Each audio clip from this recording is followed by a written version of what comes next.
আসসালামু আলাইকুম। কুটুসান foundation housing প্রজেক্টের উদ্যোগে গোলাপগঞ্জ উপজেলা ঢাকা দক্ষিণ ইউনিয়নে নিশ্চিন গ্রামে একটি ঘরের কাজ চলমান। আজ আপনাদেরকে দেখাবো। মাশাআল্লাহ, আপনারা দেখতে পাচ্ছেন এই ঘরটি 4টি বেডরুমের ঘর, ফাসিস বারিন্দা সহ দেওয়া হচ্ছে।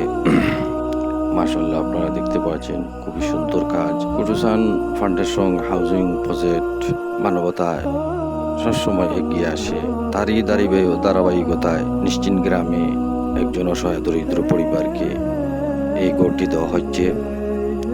বিশেষ করে 3টি বেডরুমের ঘর দেওয়া হয়ে থাকে, 2টি 3টি এরকম।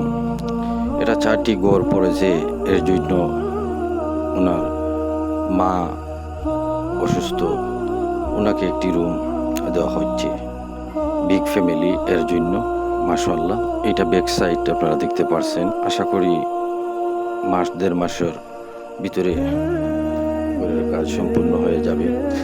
মাশাআল্লাহ, আপনারা ইতিমধ্যে আমরা কুটুসান ফাউন্ডেশনের পক্ষ থেকে 30টা ঘরের কাজ সম্পূর্ণ করেছি। 4টি ঘরের কাজ চলমান রয়েছে। মাশাআল্লাহ, এই 4টির মধ্যে এটি হলো একটি, আপনাদেরকে দেখাচ্ছি। এই ঘরটি করতে যারা আর্থিকভাবে এবং বিভিন্ন সহযোগিতা করেছেন তাদেরকে আমি ধন্যবাদ জানাই। এভাবে যদি প্রতিটি মানুষের অসহায় দরিদ্র এগিয়ে আসতো, তাহলে আমাদের এলাকায় বা আমাদের দেশে যে দরিদ্রের হার কমে যেত।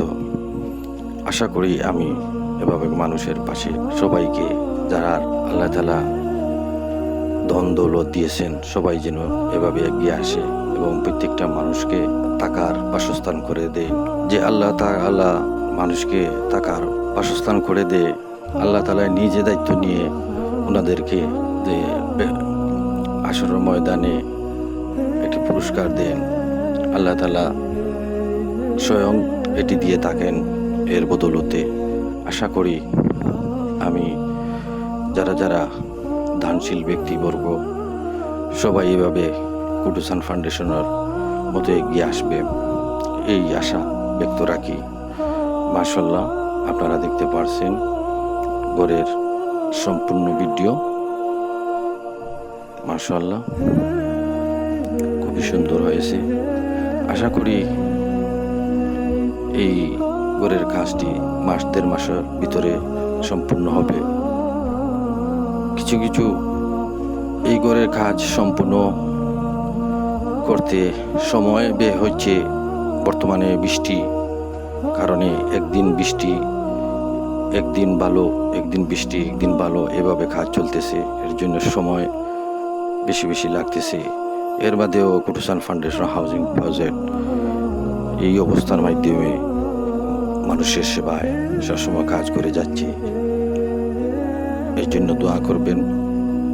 মাশাআল্লাহ, আমি আপনাদের সামনে আর একটি ভিডিও নিয়ে আসব, নতুন ভিডিও নিয়ে। আপনারা ভালো থাকেন, সুস্থ থাকেন। আসসালামু আলাইকুম।